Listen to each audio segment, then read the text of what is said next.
Բարև ձեզ, մեր պայքարները շարունակում ենք մեր զրույցների շարքը։ Այս վերջին մի քանի խոսակցությունը հիշում եք երևի ովքեր որ հետևել են, մենք խոսում ենք քարոզչական պատերազմից, իհարկե 2020 թվականի պատերազմի կոնտեքստում, բայց հասկանում եք, որ երբ որ ասում ենք 2020 թվականի պատերազմ, էլի ովքեր հետևել են գիտեն, որ շատ ավելի լայն ժամանակակրական ընդգրկում նկատի ունենք, խոսել ենք ուրեմն քարոզչական պատերազմից եւ այն ժամանակ դեռ երբ որ սկիզբը դրեցինք այս խոսակցության, առանձնացրեցինք քարոզչական պատերազմի ստրատեգիական մակարդակի մի քանի կարևոր կետ, այդ կետերից առնվազն մեկի մասին մանրամասն խոսեցինք նրա մասին, որ քարոզչական պատերազմում կարևորագույն նպատակներից մեկն է պարտադրել պարտվածին, բացի ռազմական պարտության փաստից պարտադրել նաև ուրեմն պատերազմում իր մեղավորության զգացողությունը, նաև փորձեցինք որոշ չափով բացել, տեսնել թե ինչպես է դա կոնկրետ մեր դեպքում իրականացվել եւ արձանագրեցինք, որ այս հարցում բավականին մեծ հաջողության են հասել, ասացինք նույնիսկ որ ճակատամարտ են կարողացել հաղթել եւ պատկերավոր ասած բարձունքները գրավել եւ կարողացել են հասել այդ նպատակին, այդ թվում մեր հայկական ուրեմն էլիտայի լայն իմաստով վերծված եւ քաղաքական գործիչներ եւ այսպես ասած խոսացող գլուխներ միջոցով, որտեղ այլ կերպ հնարավոր չի դա այդ ծևի նպատակին հասնել միայն թշնամանական ուժերով։ Եվ երբ որ խոսում ենք կետերից, այդ էլի այդ ստրատեգիական կետերից, այնտեղ կար եւս մի կետ, եթե հիշեք, որ բացի զուտ պատերազմի մեղքի պարտադրումից, կոնկրետ պատերազմի, էլ ավելի խորքային, էլ ավելի ուրեմն այսպես նպատակը, որը էլ ավելի ուժեղը հաջորդ փուլի նպատակն է, ոչ միայն փորձել տվյալ ժողովրդին պարտված ժողովրդին պարտադրել այն տեսակետը եւ ներշնչել, որ ինքը դրա կարող է դառնա կամ զգալի մասը կարող է դառնա, որ ինքը տվյալ կոնկրետ պատերազմի մեղավորը,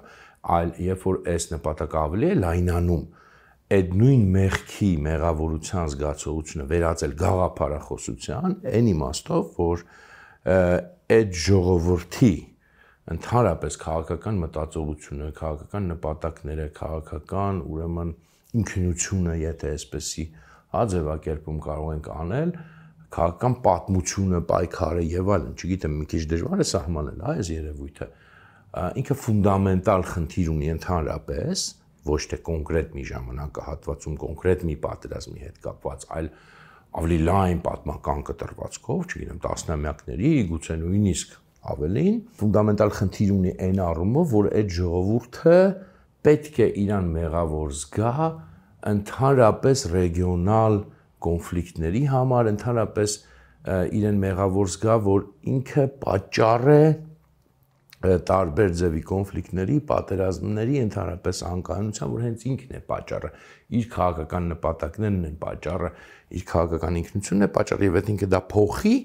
այսպես ասած վերափոխվի, իհարկե դա ներկայացվում է շատ այնց վեհ բաներով, որպես լավ բան, ապա մեծ հաշվով եւ ինքը խնդիր չի ունենա եւ ոչ միայն ինքը, այլև ընդհանրապես ուրեմն այսպես ասած հարևան ժողովուրդները, ռեգիոնը խնդիր չի ունենա։ Հիմա սա առաջին հայացքից մի քիչ տարօրինակ կարող է հնչի, բայց իրականում սա մեզ ծանոթ բան է եւ տարբեր իմաստներով ծանոթ, որովհետեւ հենց հիմա մեծ հաշվով հիմա այդպես մի հատ ժամանակագրական թռիչք են կատարում, որովհետեւ մենք մինչեւ հիմա ինչ որ խոսում ենք, մեծ հաշվով 2020 թվականից այս կողմ դեռ չենք անցել, բայց հիմա թռիչք են կատարում, կարծենք հենց մեր ժամանակն էր, որովհետեւ այս թեման հիմա է բացվում 2020-ին, 21-ին, 22-ին ինքը դեռ այդպես բացված չէր, բայց հենց հիմա այն ինչ որ ներկայացվում է մեզ, գիտեք այդ թեմա, որ այդպես նոր գաղափարախոսություն ինչ որ Հայաստանի համար, ինքը մեծ հաշվով հենց այդ փուլն է արդեն, այսինքն մենք մտնում ենք այդ փուլ, երբ որ մեզ պարտադրվում է մի աշխարհայացք, փորձ է արվում դեռևս այդ մի փորձը չի հաջողվել, սկզբում ենք մենք գտնվում այդ process-ի, բայց լավ է, որ հիմիկվանից գիտակցենք ինչ process-ի սկզբում ենք գտնվում, որտեղ մեզ փորձ է արվում եւ արվելու է դեռ պարտադրել մի աշխարհայացք, որում վերջին առնվազն, չգիտեմ, 100 կամ 150 տարվա մեջ, չգիտեմ, այդ ժամանակագրությունը մի քիչ պայմանական, բայց մոտավորապես հենց հայ ժողովրդի քաղաքական ձգտումներն են եղել հիմնական պատճառը եւ մեղավորությունը տարբեր կոնֆլիկտների, պատերազմների, աղետների, որոնք տեղի ունեցել թե հայ ժողովրդի հետ, բայց թե նաև ընդհանրապես տարածաշրջանում։ Հիմա փորձենք սա հասկանալ, որտեղ ես հասկանում եմ, որ սա մի քիչ առաջին հայացքից կարող է թվալ, դե չգիտեմ, սենց հա բան մի քիչ ավելի գուցե ոչ հիմնավորված պնդում։ Հիմա փորձենք եկեք հասկանանք, որպեսզի հասկանանք, դե հասկանում եք ինչի մասին է, դե պարզ է մոտավորապես ինչի մասին է խոսքը, այդ իրական Հայաստան, պատմական Հայաստան, այդ հակադրությունը, այդ նոր գաղափարախոսությունը, որ առաջի հայացքից տենց փաթեթավորված է լրիվ այլ կերպ, ինքը իհարկե ուղղակիորեն չի ասում, այն ինչ որ ես հիմա այստեղ պնդում եմ, բայց իր եզրակացությունները, իր պնդումները մեծ հաշվով են եւ կարեւոր է այստեղ նկատել, որ հայլայնի մասին խոսք չի, հա, այդ խոսքը նրա մասին չի, որ եւ չգիտեմ օրինակ ադրբեջանցիները եւ վրացիները եւ հայերը սխալ ինչ որ գաղափարախոսություններ են ունեցել, գաղափարներ են ունեցել, դա բերել է համատեղ կոնֆլիկտների, այլ շեշտը մեծ հաշվով նրա վրա որ հենց հայ ժողովուրդն է սխալ պատկերացում, գաղափարներ, նպատակներ ունեցել, օրինակ չգիտեմ Արցախն է պահանջել, հա, ոնց որ ասենք 88 թվականի շարժումը։ Ի սկզբանե հիմքից դա սխալ է եղել եւ դրա պատճառով է եղել այս ամեն ինչը, հա, ոչ թե որովհետեւ ասենք օրինակ Ադրբեջանն էլ ինչ որ սխալ բաներ է արել կամ չգիտեմ այն մյուսը, այլ հենց մեր պահանջը, մեր ի սկզբանե պահանջատիրությունը սխալ հիմքերով է եղել, մենք փոխանակ ասենք չգիտեմ կենտրոնանայինք այս մի կտոր Հայաստանի վրա, ինչ որ ավել բան ենք պատկերացրել եւ պահանջել, եւ դա է պատճառը ըստ էության ոչ միայն մեր գլխին եկած, այսպես ասած, աղետների ճակերտավոր, այլ նաև ընդհանրապես ամբողջ ռեգիոնի։ Հիմա, բայց որպեսզի մենք սա ավելի լավ հասկանանք, որտեղ էլ եմ ասում, ես հասկանում եմ, որ երբ որ այսպես ենք ձևակերպում, դա մի քիչ կարող այդքան համոզիչ չի հնչում, որտեղ դե բնականաբար այլ կերպ է ներկայացվում, մարդիկ այլ կերպ են հասկանում, ինչ որ աբստրակտ բաներից են խոսում, կոնկրետ այս խորքը այս ամեն ինչի, այս process-ի, այս նոր գաղափարախոսության, այսպես կոչված պարտադրման, ինքը այդքան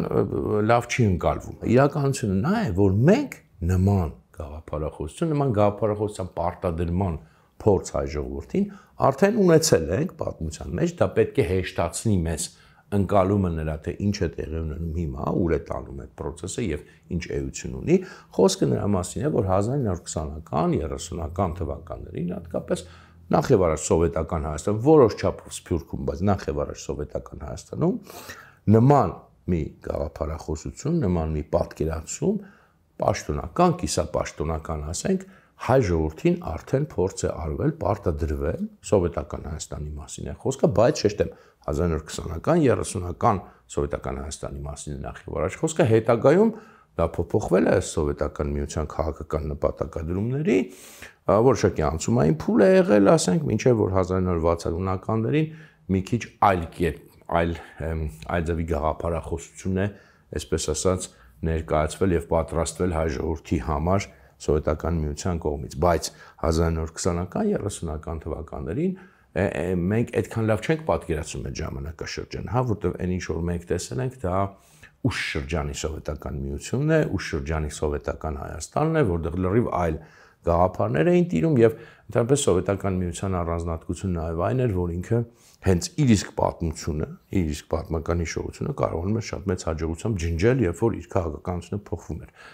Դրա համար sense կենթանի հիշողությունը այդ 20-ական 30-ականների մասին չի մնացել, այն ինչ որ մենք գիտենք, արդեն խմբագրված հիշողություն է, եւ մենք այդքան լավ չենք պատկերացնում, այն ինչ որ համեմատաբար այդպես ոչ վաղ անցյալում է եղել, եթե իմ սերունդի մասին է խոսքը, դա մեր պապերի տատերի, մեծ պապերի տատերի ժամանակաշրջան։ Եվ մենք ռուս-թուրքական վանդակում սրա մասին որոշ չափով խոսել ենք։ Իհարկե գուցե շատ մանրամասներով չենք բացահայտել, բայց որոշ չափով խոսել ենք, եթե նայել եք, ձեզ մի քիչ ավելի ծանոթ պետք է լինի այս նյութը։ Խոսքը ինչ գաղափարախոսության մասին է, բնականաբար խոսքը մարքսիզմ-լենինիզմի մասին չի, հա, որը ընդհանուր սովետական միության գաղափարախոսություն էր, բնականաբար նաև սովետական Հայաստանի պաշտոնական գաղափարախոսություն էր, բայց սրա մասին չի խոսքը։ Խոսքը հենց կոնկրետ սովետական Հայաստանի համար մշակված եւ քարոզվող աշխարհայացքի մասին էր, այսինքն օրինակ ես հիմա երբ որ ասում եմ, որ այսօրվա մեզ պարտադրվող գաղափարախոսությունը նեոբոլշևիկյան է, մարդիկ մի քիչ լավ չեն ընկալում, որ ասում են ոնց է նեոբոլշևիկյան, բոլշևիկները մարքսիստ էին, բան եւ այլն, սոցիալիստ էին, սրա մասին չի խոսքը։ Նեոբոլշևիկյան այն իմաստով, որով հայկական բոլշևիկները առաջի սերնդի եւ ոչ թե որպես մարքսիստներ, այլ որպես հենց Հայաստանի ղեկավարներ, ինչ էին իրենք ներկայացնում եւ ինչ էին պարտադրում եւ ինչ էր պաշտոնական գաղափարախոսությունը այդ սերնդի հայ բոլշևիկների սովետական Հայաստանի առաջին 20 տարիների մոտավորապես մասին է խոսքը եւ մի քիչ ավել։ Ուրեմն որն էր դրա առանցքը, էլի նույնն էր։ Ինչ էր ասում էր, որ հայ ժողովրդի ազատագրական պայքարը, ազգային պայքարը, զինված պայքարը ինքը պատճառ է աղետների մի կողմից հայ ժողովրդի համար, սխալ ընդհանրապես բան է եղել, սխալ հիմքերով է տարվել, բայց մյուս կողմից ոչ միայն հայ ժողովրդի համար, այլև ռեգիոնի համար ընդհանրապես։ Եվ հայ ժողովուրդը մեղավոր էր հռչակվում ռեգիոնալ մասշտաբով։ Այդ էր։ Հիմա էլի այդտեղ նրբերանգներ կան։ Մեկը մի քիչ ավելի sense փորձում էր մեղմված դա ներկայացնել, մեկը մի քիչ ավելի ծայրահեղ, մեկը ավելի չափավոր, կարևոր չի, բայց ընդհանուր ես միջինացված տեսակետն եմ, ասում հիմա ես չեմ կարող խորանալ ամբողջ նրբերանգներով բացել, չգիտեմ, ասենք Միասնիկյանը այսպես էր ներկայացնում, այնտեղ չգիտեմ Մռավյանը այնպես էր ներկայացնում, Սարգիս Կասյանը ավելի ծայրահեղական դիրքերից էր խոսում, այնտեղ Բագրատ Բորյանը ավելի փորձում էր մեղվել այդ ամեն ինչը, նույնիսկ ոնց որ ինչ որ չափով տակից արդարացնել հայ ժողովրդին, այդ չի ականը միջինացված ինչ որ քարոզում էր հայ ժողովրդին, ասում էր, որ ազգային պայքարը ինքը հիմքով, արմատով սխալ երևույթ էր եւ ավելին, այսինքն Հայաստանը եւ հայկական պայքարը հռչակվում էին իմպերիալիստների դաշնակից ավելին, նույնիսկ այսօր ենք խոսացել, հենց իմպերիալիստ, ասում են իմպերիալիստական Հայաստանը 18-20 թվականների Հայաստանի մասին պաշտոնապես ասում էր իմպերիալիստական, ոչ թե ուղղակի դաշնակից, ասենք իմպերիալիստական, բայց հենց ինքը իմպերիալիստական էր, այսինքն իմպերիալիստական բաներ ձգտումներ, այդ խեղճ ու կրակ ժողովուրդը, այդ խեղճ ու կրակ պետությունը, փախստականներով լցված, սոված, չգիտեմ, ասենք ցնցոտիներով, ինքը իմպերիալիստական էր, ըստ սովետական մեկնաբանության։ Եվ ինչն է այստեղ կարևոր նաև հիշել, այստեղ էլ հայելային չկար, հա, ճիշտ է, սովետական պաշտոնական քարոզչությունը ասում էր, որ իհարկե դա վրացական նացիոնալիզմն էլ էր վատը, ադրբեջանականն էլ այդքան էլ լավը չէր, բայց հայկականը ոչ թե ուղղակի լավը չէր, ինքը հիմքն ու պատճառն էր բոլոր այս ուրեմն աղետների ռեգիոնի համար, դա էլի պարտված պետություն էր, որին ըստ էության պատժված ազգ էր, եւ այդ պատժված ազգի վրա պետք է բարդվեր մեղքը։ Եվ սովետական գաղափարախոսության ընդհանուր դասակարգումը ընդհանրապես դա հիշողները գուցե հիշեն մարքսիզմ, լենինիզմը սովետական մեկնաբանությամբ, ինքը ուներ այսպես նացիոնալիզմների նկատմամբ բան վերաբերմունք, կար երկակի վերաբերմունք ըստ այդ ուսմունքի, ել եմ ասում սովետական մեկնաբանության մարքսիզմ, լենինիզմի կային պրոգրեսիվ կամ լավ նացիոնալիզմներ եւ ռեգրեսիվ, ռեակցիոն եւ վատ նացիոնալիզմներ, հա, նացիոնալիզմներ, որոնք այսպես ասած դաշնակից եւ օգտակար էին սովետական միությանը եւ հակառակը։ Հիմա դա իհարկե տենց ինչ որ մի քիչ գաղափարախոսական բանի մեջ էր դրվում, բայց իրական այն ինչ որ մնացորդը որ մնում էր, այն ազգային շարժումները կամ նացիոնալիստական ասելը ոչ թե շովինիստական, այլ ազգային ազատագրական այդ ժամանակվա լեզվով մանավանդ շարժումները, որոնք կոպիտ ասած ձեռնտու էին սովետական միությանը, եւ դա մինչեւ 1980-ականներին էլ այդպես էր, չէ՞, աջակցում էին, չգիտեմ, ասենք, Աֆրիկայի, Ասիայի ժողովուրդների ազգային պայքարին։ Դրանք լավն էին, պրոգրեսիվն էին, այդպես էր մեկնաբանում, եւ հակառակը, որոնք սովետական միության շահերին դեմ էին, ասում են, դեսանք բուրժուական վատ նացիոնալիզմներ են։ Դե օրինակի համար, եթե մի քիչ մեր բանից դուրս, օրինակ չինացիների պայքարը, ասենք Հոմինդանը պայքարում էր բանի Չինաստանի անկախության համար եւ մինչեւ այդ Մաո Ձեդունն հենց հայտնվելը համարում էր սովետական միության դաշնակից, դա համարում էր պրոգրեսիվ նացիոնալիզմ։ Նույնը թուրքական, օրինակ քեմալիստական շարժումը, այդպես էին ասում են պրոգրեսիվ նացիոնալիզմ է սա, թուրքական նացիոնալիզմը պրոգրեսիվ էր, իսկ հայկականը հակառակը ռեակցիոն նացիոնալիզմ էր, որը ընդդեմ պրոգրեսիվ թուրքական նացիոնալիզմի պայքարում էր եւ դրանով ինքը իմպերիալիստական էր, ոչ միայն ուղղակի նացիոնալիզմ էր, այլ իմպերիալիզմ էր, հասկանում եք ինչ էր ընդհանրապես խոսվում։ Այսինքն Թուրքիան, որքան էլ ասենք քեմալի Թուրքիան էր, փոքրացած, պարտված, բայց Թուրքիան Հայաստանի համեմատ եւ հայ ժողովրդի համեմատ այդ մեծ երկիրը, որը դարերով է ժողովրդին տիրապետել է, ճնշել է, ինքը խեղճներ ու պրոգրեսիվներ, լավներ, իսկ Հայաստանը այդ փոքրիկ պետությունը, փոքրիկ ժողովուրդը փախստական ցեղասպանության ենթարկված, ինքը ագրեսիվ իմպերիալիստներ Թուրքիայի նկատմամբ։ Սա ոչ թե սովետական միության մեջ ընդհանրապես, այլ հենց սովետական Հայաստանում պաշտոնապես քարոզվող գաղափարախոսություն էր։ եւ այդ իրական Հայաստանի գաղափարախոսությունը ինքը մեծ հաշվով անմիջական ժառանգնես էր, Էլ եմ ասում նույն բանն են պնդում իրենք էլ, որ ռեգիոնալ մեծ հաշվով կոնֆլիկտների պատճառը հենց հայկական ազգային է։ Իմիջիայից եթե ուշադրություն դարձնեք, ինչ բան է այդ իրական Հայաստան։ Իրական Հայաստանը հենց սովետական Հայաստանն է, որտեվ երբ որ իրենք ասում են իրական Հայաստան, դա սովետական Հայաստանի սահմաններն են, ուրիշ բան չի։ Այսինքն ոչ երրորդ հանրապետություն, ոչ առաջին հանրապետություն, այլ հենց սովետական Հայաստան։ Հեսա էլ պատահականություն չի։ Եվ այստեղ ոչ միայն հայ բոլշևիկներն էին այն ժամանակ այդ գաղափարախոսությունը մեծ հաշվով օրնի բուն քարոզում եւ փորձում հաջորդին պարտադրել այդ մեղքի մեծ զգացողությունը։ Ոչ թե կոնկրետ մեկ ինչ որ պատերազմ, այլ մեծ մեղքի զգացողություն, որ դու ընդհանրապես արմատով ես սխալ, քո բոլոր ազգային ձգտումները դրանք սխալ են, այսպես ասած իմպերիալիստական են եւ բերում են կոնֆլիկտների, այլև նրանց միացել էր հայ մտավորականության մի մասը, որը բոլշևիկ չէր, օրինակ Լեոն, այսինքն նախկին հայ լիբերալների մի մասը, որը գիտեք, այդ օրինակ անցյալից հայտնի իր գիրքներ գրել, որը հիմա էլ շատերը գովաբանում են, բայց դա իրականում այն ժամանակ KGB չէր, ՉԿ էր, ՉԿ-ի պատվերով գրված գիրք էր, եւ դա վճարներ նրա, որ ինքը ազատ հանգիստ ապրի սովետական Հայաստանում, ըստ էության ես հիմա ուղիղ պետք է ասենք, հա, Լեոյի գրքերով ես ինքս մեծացել եմ, հայոց պատմությունը կարդացել եմ, շատ հետաքրքիր է գրում, շատ խորը պատմաբան չի, բայց շատ հետաքրքիր է գրում, շատ հավեսով կարդացվում է, մինչև դեռ համասան ընդունվել է, ես այդ բոլոր հատորները ասենց կուլ եմ տվել, շատ բան եմ ստացել, բայց իրերը իրենց անունով կոչենք, դա ըստ էության կոչվում է ծախվել։ Մարդը ծախվել էր սովետական իշխանությանը եւ ռուսների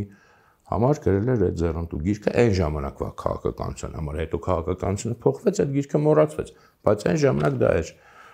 սովետական Ռուսաստանի քաղաքականությունը եւ սովետական Հայաստանին պարտադրված աշխարհայացքը եւ Լեոն մեծ հաշվով ինչ է անում ինքը, այդ ամբողջ իր գիրքը, որը իբր տենց փաստերի վրա հիմնված, բայց իրականում հավոր միակողմանի պուբլիցիստական մի հատ տենց պամֆլետ է, դա ամբողջը ներկայացնում է, որ ամեն ինչի մեղավորը ոչ միայն հայ ժողովրդի գլխին եկածի, այլև ավելի լայն վերցված այդ հայկական ազգային պայքարն էր, զինված պայքար։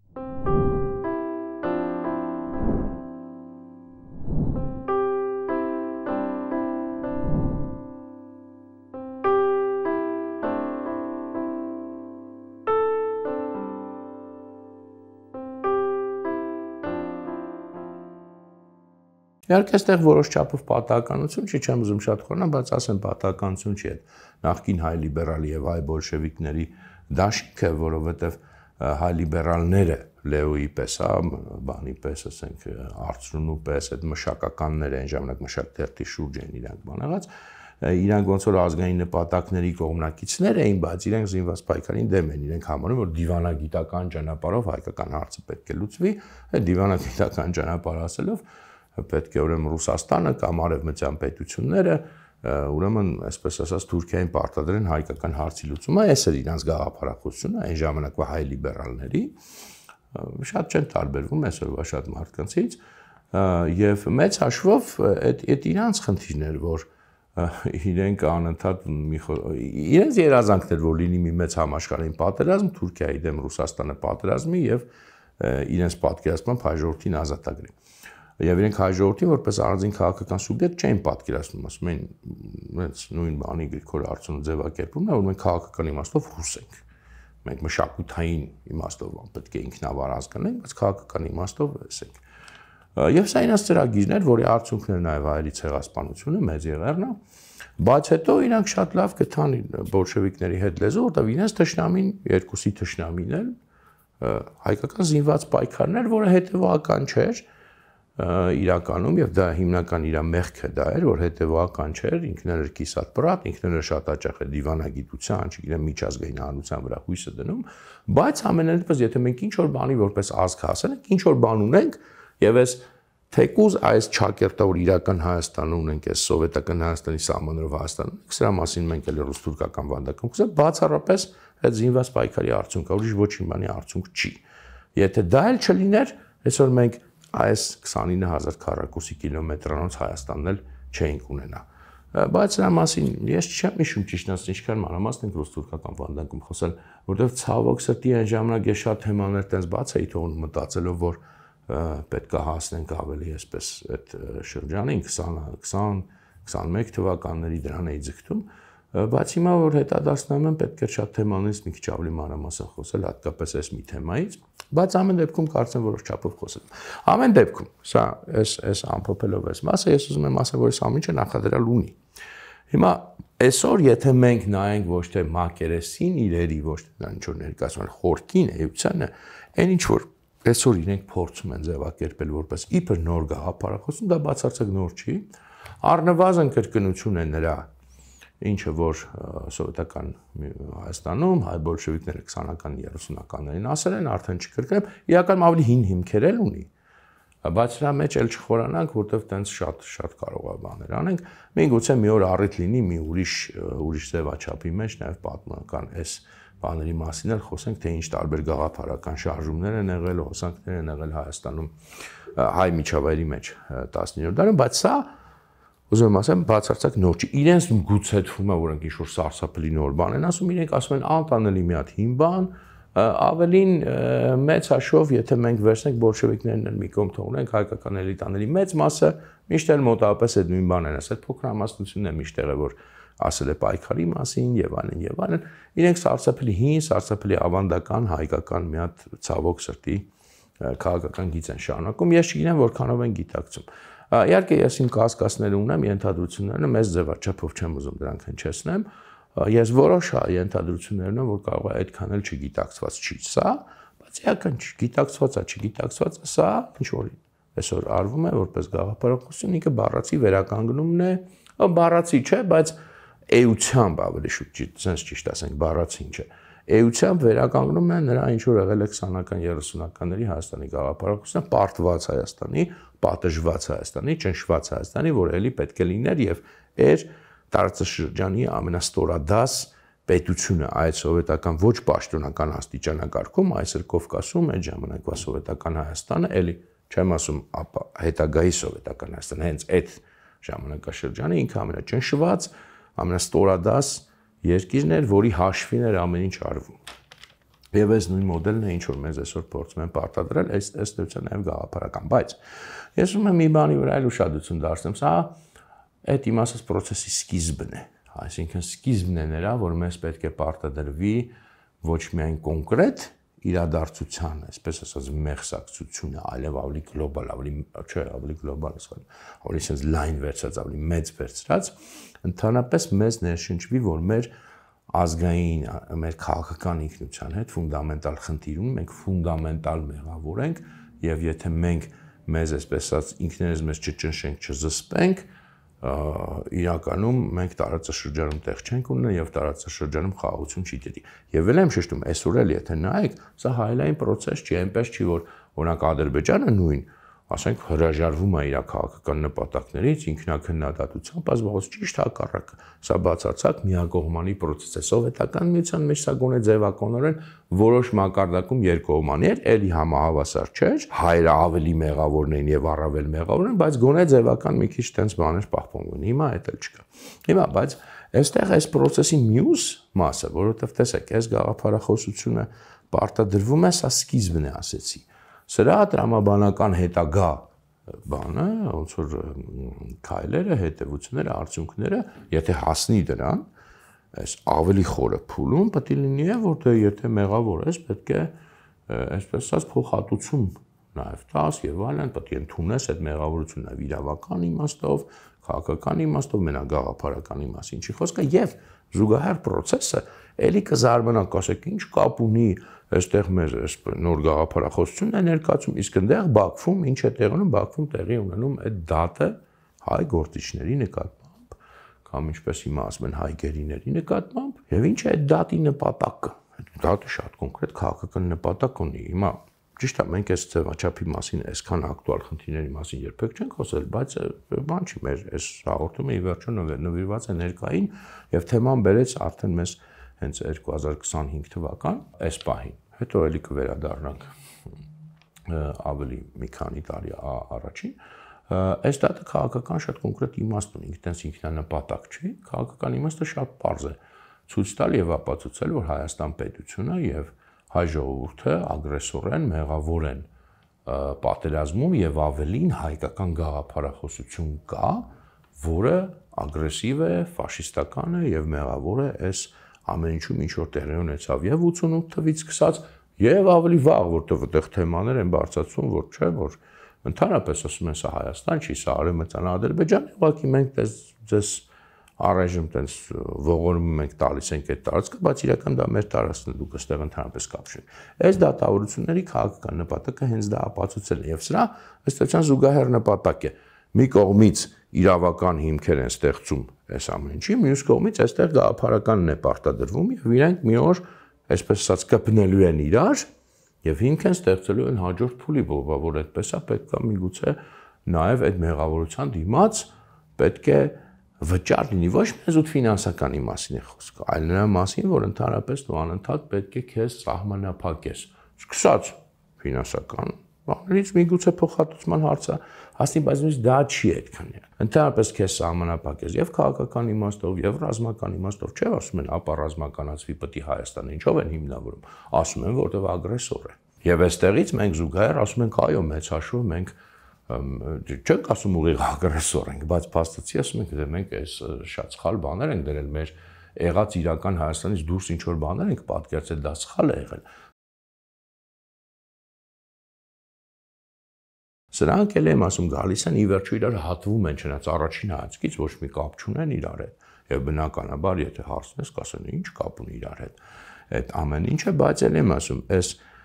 Բաքվի այս դատավորությունները ես էլ եմ ուզում շեշտեմ քաղաքական են եւ չպատկերացնենք էլի, որ այդտեղ տենց ինչ որ պատահական բաներ են տեղ ունենում։ Սա ես բան չեմ ասում, ինչ որ կոնսպիրոլոգիա չեմ ասում։ Բնական է նման դատավորությունները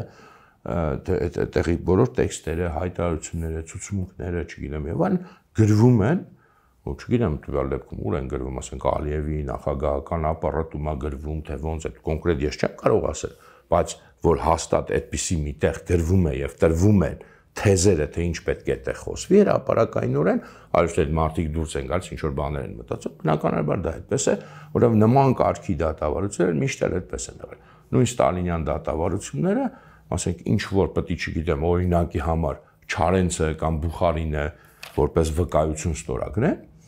այդ իրանք չեն մտածել, ոչ էլ քննիչներն են մտածել, թեզերը, չեմ ասում մանրամասն, թեզերը ընդդուք մինչև Ստալինի եւ սա որտեղ մենք փաստաթղթերով ունենք հիմա, բարձրատարիներն անց է, որոշ փաստաթղթեր կան, թեզերը ընդդուք մինչև Ստալինի կաբինետ մշակվել են։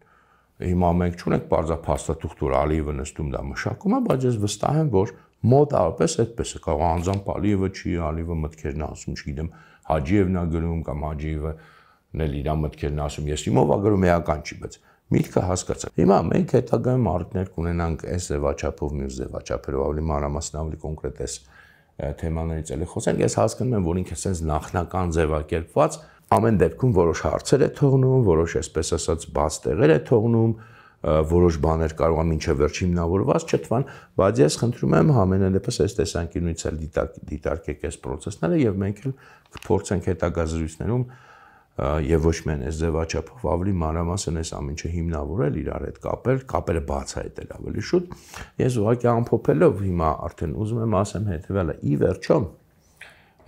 այս ամեն ինչի այս ամենը ուր է տանում եւ հիմքում է եւ ուր է տանում։ Այս ամեն ինչը ի վերջո անկախությունից, ինքնիշխանությունից հրաժարվելու process-ի մաս է, որտեղ եզրակացությունը այս ամեն ինչից ի վերջո դա է։ Ճիշտ է, էլի, դա բացահայտ չի ասվում, հիմա չի ասում, նույնիսկ ճիշտ հակառակն է ասում, հանուն անկախության, հանուն ինքնիշխանության, բայց իրականում հիմքում սա է, ենթատեքստում սա է եւ արդյունքը ի վերջո է դա լինելու, որովհետեւ մեկ ժողովուրդը, որը հրաժարվում է սեփական պայքարից, ինքը դադարում է հենց այդ փաստով լինել ինքնիշխանությանը հավակնող սուբյեկտ։ Եվ ինքնիշխանությանը քաղաքական անկախությանը հավակնող սուբյեկտը պայքարող սուբյեկտն է, ուրիշ կերպ չի լինում։ Այլընտրանք, ասենք, չգիտեմ, որպես համայնք, կրոնական համայնք, ազգային փոքրամասնություն, ինչ որ մի պետության կազմում ապրելն է։ Այս մասին էլ հիմա լավ չեմ ուզում խորանամ, որտեղ որ խորանամ տարբեր տեղեր կգնանք։ Եվ մյուս կողմից այս մեղավորության գաղափարախոսությունից արդեն մեղավորության նաև բարդույթից արդեն, որը պետք է պարտադրվի մեր ժողովրդին, բխում են նաև մյուս պահանջները, որոնք արդեն այսօր ձևակերպված են եւ շարունակվելու են, ես վստահ եմ ավելի ու ավելի կոշտ Հայաստանի առաջ դրվել։ Մեկը հիշատակեցի արդեն, ապա ռազմականացումը։ Ռազմական ոլորտը պաշտպանության համակարգի կառուցումը ցանկացած ինքնիշխան պետության հիմքերից է, չէ՞, ինքնիշխան պետությունը ինքն է որոշում, ինչպես ինքը պետք է իր անվտանգության համակարգը կառուցի կամ իր դաշնակիցների հետ կարող է որոշել։ Բայց ինչ հիմքով են մեզ ներկայացնում, ասում են, այսօր պահանջ չէ դնում նույն Ադրբեջանը, որ չգիտեք ինչ, դուք չեք կարող կառուցել ձեր բանակը այնպես ինչպես դուք ուզում եք, եթե ես տեսնեմ, որ ինչ որ խնդիր կա, ես ինձ իրավունք եմ վերապահում հարվածելու ձեզ, նախահարձակ լինելու, պրևենտիվ հարվածանելու, ինչու՞, որտեղ ասում է դուք ագրեսոր պետություն եք, իրենք այդպես բաց, սա դուք մինչև Ալիևի մակարդակելիս, ես իմ գլխից չեմ անում, ոչ ինչ որ փախած սայթերից եմ ադրբեջանական վերցնում, դուք մինչև Ալիևի մակարդակ, այսինքն հիմքում էլի այս գաղափարախոսությունն է, եթե դու սա ընդունում ես, դրանից բխում է, որ այո, կներես, դու նաև չես կարող զինվել, որտեղ դու խնդիր ես առաջացրել նախկինում, դու էլ դա ընդունում ես, ասում ես սխալ գաղափարախոսություն եմ ընդունել, հիմա նորն եմ մշակում, ուրեմն դու իրավունք չունես օրինակի համար քո պաշտպանության համակարգը զարգացնես այնպես, ինչպես դու ուզում ես։ Հաջորդը նույն, ասենք, սահմանադրության փոփոխության պահանջը, ինչ բան է, սահմանադրությունն էլ է, չէ՞, հիմքերի հիմքը, որովհետեւ ինքնիշխան պետության փոխի, ինչու, որովհետեւ դու ագրեսոր ես։ Ընդհանրապես միջազգային իրավունքում ընդունված չի, որ մի սուվերեն պետությունը մյուս սուվերեն պետության գործերին խառնվի, ասի սահմանադրությունը փոխի։ Եվ իրանք էլ դա ընդունում են, ասում են, մենք գիտենք, որ դա այդպես է, բայց այստեղ բացառություն է։ Ինչու՞, որովհետև սա ագրեսոր պետություն է, հեսա մեր դատավորությունն էլ դա ապացուցում է, այնտեղ էլ մարդիկ դուրս են գալիս, ասում են, այո, այդ գաղափարախոսությունը բերել է, ինչ հետևանքների, մենք հիմա նորը պետք է ընդունենք, որտեղ մեր հինը բերել է կոնֆլիկտների, աղետների, հարևանների հետ, այսինքն էլի հիմնավորում է անկախության բանը, նույնը մնացածում մնաք արտաքին հարաբերություններում, սահմանափակում եւ այլն եւ այլն։ Հիմա չեմ ուզում էլ ավելի խորանամ, դրամաբանությունը մոտավորապես պարզ է, չզարմանաք, հիմա էլի շատերի համար կարող է զարմանալ թվալ, բայց այս ընթացքը, այս ճանապարհը տանում է հենց դեպի անկախության եւ ինքնիշխանության փաստացի կորուստ կամ սահմանափակում։ Իհարկե ֆորմալ իմաստով կարող պահպանվի, եթե Հայաստան պետություն դա խնդիր չի ոչ մեկի համար։ Ինչ որ ձևաչափով պահպանվի, սովետական Հայաստանն էլ սահմանադրությունը եթե բացեք, սովետական Հայաստանի առաջին նախադասությունը Հայաստանի սովետական սոցիալիստական հանրապետությունը կամ ինչև այդ ռեսպուբլիկան ինքնիշխան պետություն է։ Սա առաջին նախադասությունն է սովետական Հայաստանի սահմանադրության։ Որտով տենց էր ձևակերպված, բայց մենք բոլորս հասկանում ենք, որ այդպես չի, այսինքն ֆորմալ այդ բաները կարող են պահպանվել, բայց ի վերջո սա այս գաղափարախոսությունը տանում է դեպի անկախության սահմանափակում, փաստացի վերացում։ Այս է ուզում այսօր ասել, շարունակենք մեր զրույցները։